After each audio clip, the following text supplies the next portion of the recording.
L'Arménie et les Arméniens de A à Z, c'est ce très beau livre publié aux éditions Grund il y a quelques mois et préfacé par Boris Cyrulnik dont nous souhaitions parler aujourd'hui sur Radio J en tant qu'ami bien sûr de la communauté arménienne et qui s'est retrouvé récemment au cœur de l'actualité, communauté face au conflit sur le Haut-Karabakh contre l'Azerbaïdjan et la Turquie. Mais ce n'est pas de politique dont on va parler ce matin, mais du patrimoine arménien de France. Alors justement, qu'a apporté cette communauté à notre pays? Quelles sont ses richesses, art, culture, philosophie, littérature, histoire?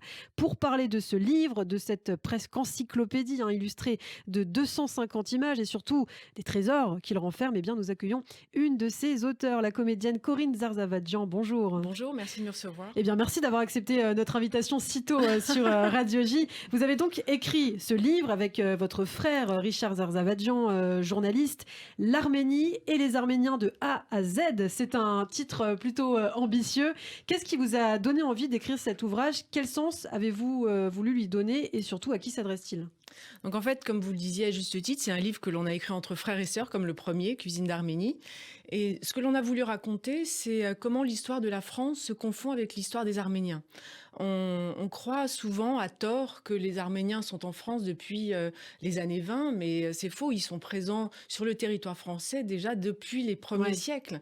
Donc ce que l'on a voulu raconter, c'est ces liens historiques si anciens, si sincères, si profonds entre la France et les Arméniens.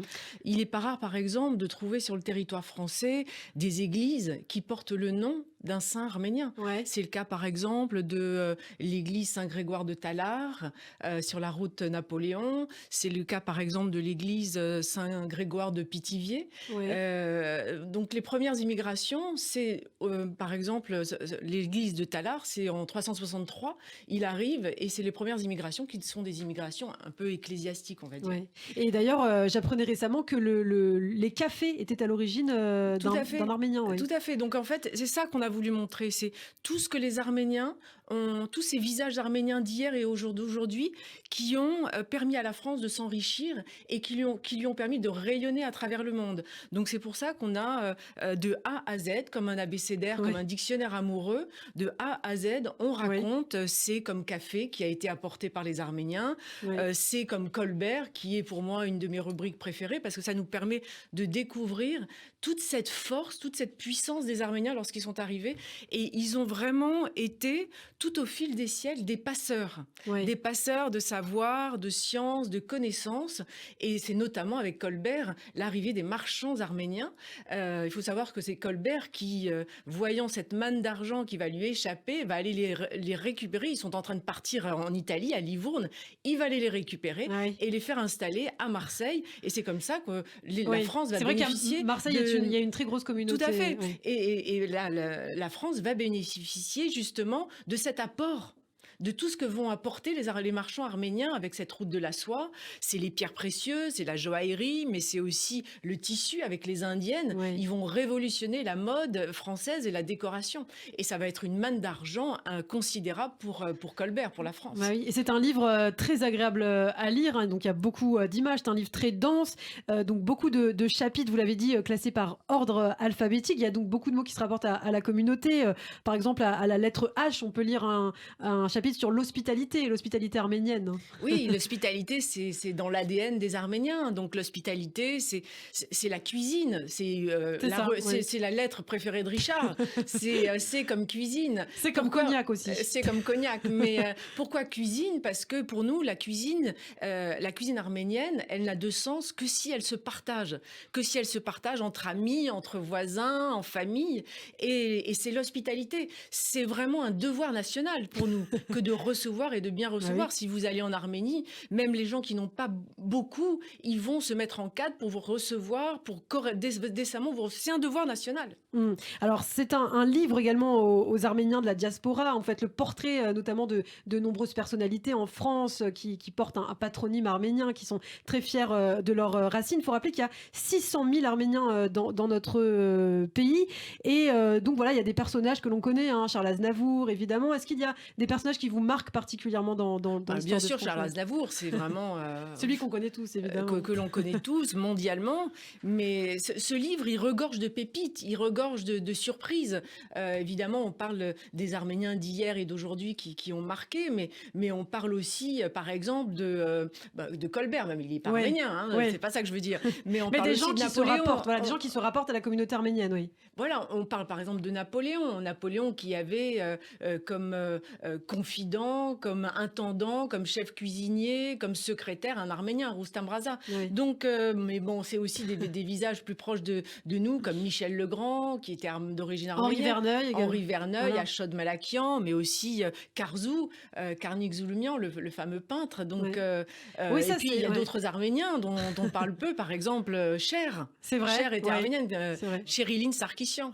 C'est vrai, beaucoup de stars d'ailleurs actuellement, je crois comme Kim Kardashian s'inspire beaucoup du look, de la personnalité de Cher, on peut le voir.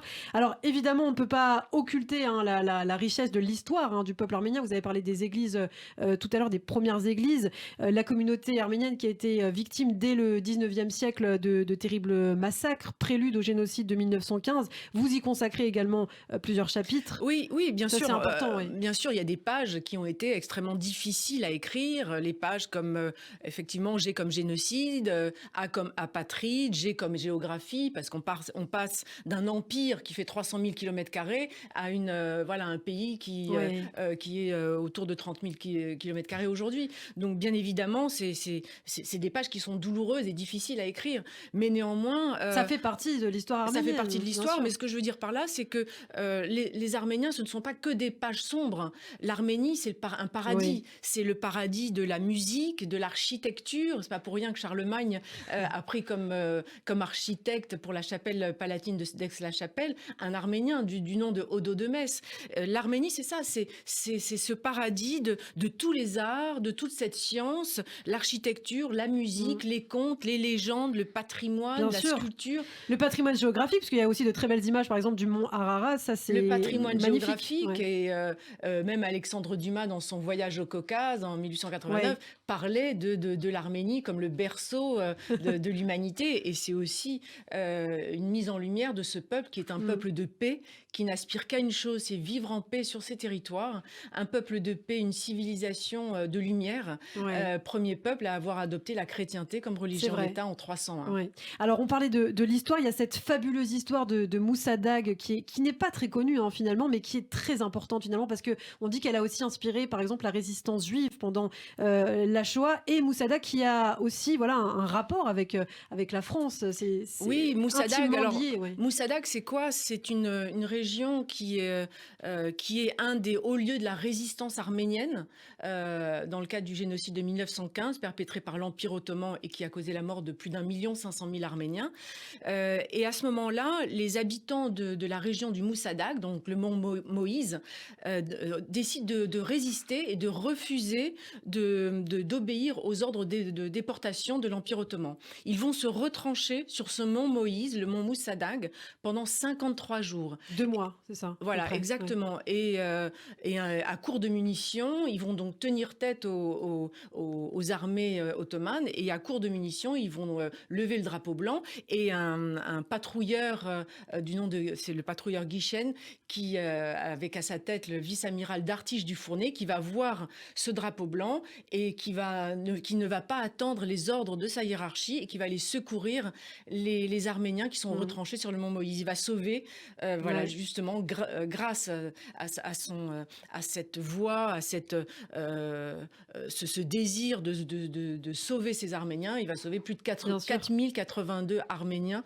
d'une mort certaine. Et donc, cet épisode de la résistance, cet épisode du mont Moussa Dag, c'est vraiment la voix de la France qui est allée secourir les Arméniens. Oui, une histoire intimement... Et d'ailleurs, pour revenir à cette histoire du mont Moussa Dag, qui a donné lieu à un roman, Les 40 jours de Moussa Dag de Franz Werfel, et la préface de ce livre est signée par Elie Wiesel. Eh bien, c'est formidable. Alors, la préface du livre a été écrite par Boris Cyrulnik. Ça, c'est très intéressant aussi parce que c'est vrai, on parle beaucoup des ressemblances entre la communauté juive, la communauté arménienne. On dit que les Arméniens sont des descendants de Noé, puisque le bateau, le fameux L'Arche de Noé, se c'est ce que serait dit échoué sur le mont Ararat. notamment Alexandre Dumas dans son livre, l'Arche de Noé qui s'est posée sur le plus haut mont, le mont Ararat, le mont arménien. Et oui, donc qui Et mieux oui, que Boris c'est Cyrulnik ça. Et qui a parlé notamment des liens entre les Juifs et les Arméniens. oui, Et tout à fait. Qui mieux que Boris Cyrulnik pouvait écrire cette préface, lui qui a tellement écrit sur la résilience communautaire. Bien évidemment, il y a des liens très forts entre la communauté juive et la ils se et la ressemblent beaucoup commu- physiquement aussi. Souvent, on peut confondre un Arménien et un Juif séfarade, par exemple. Alors maintenant, osons espérer qu'un jour l'État d'Israël Et oui, reconnaîtra enfin on le l'espère. génocide de 1915. Voilà, donc jusqu'à aujourd'hui, ce n'est pas le cas, mais bon, peut-être que On l'espère le très fait fortement. que Joe Biden ait reconnu contre vents et marées le génocide de 1915 donnera justement des idées à l'État d'Israël qui reconnaîtra enfin et qui sera du côté de la vérité et de la justice et de la paix. Eh bien ça, on l'espère de tout cœur. Alors, il y a un chapitre qui m'a amusé, c'est sur les noms de famille. Ça, c'est quelque chose qui intrigue beaucoup les noms arméniens, NON, noms arméniens, les noms de famille qui finissent en Yan, YN ou en Yan, IAN. Justement, Boris Cyrulnik en parle dans la préface de votre livre. Mais alors, pour ceux qui nous écoutent, qui ne savent pas, qu'est-ce que ça signifie? En fait, Yan, c'est issu de, ça veut dire de la famille de. Oui. Alors, il faut savoir que les noms arméniens, surtout les Arméniens qui vivaient dans l'Empire ottoman, comme par exemple le nôtre, il a subi de nombreuses transformations.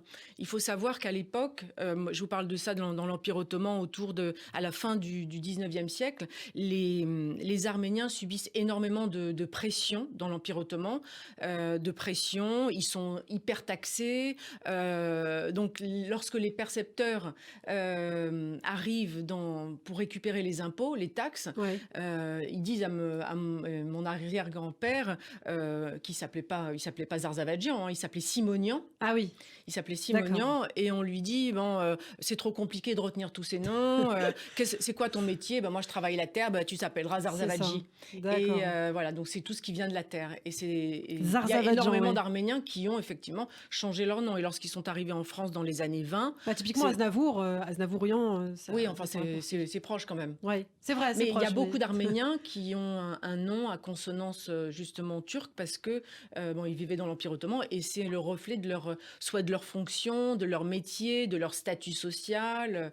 Bon, ça, c'est très intéressant. Merci beaucoup, Corinne Zarzavadjian. Je rappelle donc le titre de votre livre, L'Arménie et les Arméniens de A à Z. Alors, avant Écrit avec mon frère. Écrit avec Richard. votre frère, bien sûr, Richard Zarzavadjian, qu'on embrasse. Peut-être un dernier mot. Je sais que vous êtes comédienne et justement, vous avez de nombreux projets, notamment un spectacle à partir du 17 septembre à la Comédie Tour Eiffel dans le 15e arrondissement de Paris. Zarzavadjian, 1 an à coucher dehors. Est-ce que vous pouvez nous en parler? C'est pas moi qui le dis, c'est ce qu'on m'a toujours dit depuis que je suis toute petite. Corinne, vous avez vraiment un nom à coucher dehors, même en entretien de recrutement. Donc si vous voulez, même encore aujourd'hui, on a par moment l'audace de me dire des choses pareilles. Donc j'ai décidé lors d'une conversation téléphonique avec SFR, j'en pouvais plus. Je me suis dit non mais il faut que j'en fasse un spectacle parce que là c'est trop.